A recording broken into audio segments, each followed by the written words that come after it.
টাকা নিয়ে বসে আছি, তেল পাই না। আমরা এমন একটা রিপোর্ট করেন যে দোকানদারের ভিতরে তেল আছে, দিচ্ছে না। তেল আছে হাতে গোনা, মনে করেন যারা ডিলার তাদের কাছে, আর যারা বড় ব্যবসায়ী তাদের কাছে তেল আছে। পাম অয়েল কেজি বেচছে 165 টাকা কেজি। 2 মাসেও কাটেনি ভোজ্য তেলের সংকট, রোজায় বাজার আরও অস্থির হওয়ার শঙ্কা, লাফিয়ে বাড়ছে লেবু ও শসার দাম। দীর্ঘ 2 মাস ধরে চট্টগ্রামে ভোজ্য তেলের সংকট চলছে। দেশের বৃহৎ ভোগ্যপণ্যের বাজার চাত্তাই খাতুনগঞ্জে পণ্যটি নিয়ে অস্থিরতা এখনো কাটেনি। চাহিদার 20% ভোজ্য তেলও মিলছে না। একাধিক সিন্ডিকেট ভোজ্য তেলের সরবরাহ কমিয়ে দিয়ে বাজারে কৃত্রিম সংকট সৃষ্টি করছে বলে অভিযোগ রয়েছে। কয়েকদিন বেশি থাকবো, এরপর আবার ঠিক হয়ে যাবো। এগুলা প্রতি বছর এরকম, আমরা ব্যবসা করি, আমরা দেখি প্রতি বছরই এরকম। রমজানের 4-5 রোজা কি 10 রোজা এরকম বেশি যায়, এরপর আবার বাজার ঠিক হয়ে যায়। ডিফারেন্স বাইরে এক, ভিতরে এক, বাইরে এক। যেমন এই যে বেগুনটা আমি নিয়ে এসেছি, ভিতর থেকে আমার কাছে 130 টাকা, আবার হয় না যেখানে দেখছি 80 টাকা 90 টাকা ডিফারেন্স। লেবু ভিতরে 40, এখানে 50-60, এই ডিফারেন্স।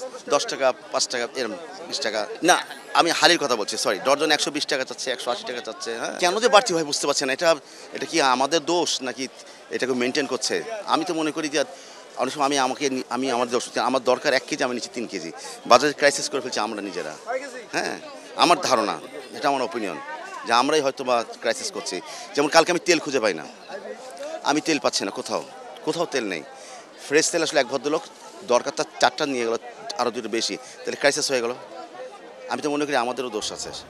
খুচরা থেকে পাইকারি বাজার কোথাও মিলছে না বোতলজাত সোয়াবিন তেল, ফলে বাজারে বোতলজাত সোয়াবিন তেলের জন্য হাহাকার চলছে। পাইকারি বাজার থেকে ভোজ্য তেল হঠাৎই উধাও হয়ে গেছে। বিশেষ করে 1 ও 2 লিটারের বোতলের সরবরাহ নেই বললেই চলে, ফলে ভোগান্তিতে ছোলা খেসারি এগুলো আগের দামই আছে, তেমন একটা বাড়ে নেই। কিন্তু বাজারের সংকট হলো ভোজ্য তেল বাজারে বিলকুলই নাই। যদি এক গাড়ি তেল আসে, আমরা লোক হইলাম, দোকানদার হইলাম 1000, গাড়ি আসে 500, দেয় একজনরে 1 কার্টুন। 1 কার্টুনের ভিতরে খাওয়া যাওয়া করে মারামারির মতো লেগে যায়।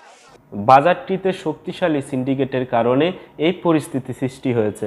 চট্টগ্রামে ভোজ্য তেল নিয়ে বড় সংকটের আশঙ্কা সংশ্লিষ্টদের। লিটার প্রতি দাম 8 টাকা বাড়ানো হলেও বাজারে আরও বেশি দামে বিক্রি হচ্ছে। একইভাবে রমজানকে সামনে রেখে লাফিয়ে বাড়ছে লেবু ও শসার দাম। চট্টগ্রাম বন্দরের তথ্যমতে বন্দর দিয়ে গত বছরের নভেম্বরে 1,12,593 টন, ডিসেম্বরে 2,22,853 টন এবং চলতি বছরের জানুয়ারি ও ফেব্রুয়ারি মিলিয়ে 3,42,527 টন অপরিশোধিত ভোজ্য তেল আমদানি হয়েছে। সারা বছর দেশে 20 লাখ টন ভোজ্য তেলের চাহিদা থাকলেও শুধু রমজান মাসে চাহিদা থাকে 3 লাখ টন।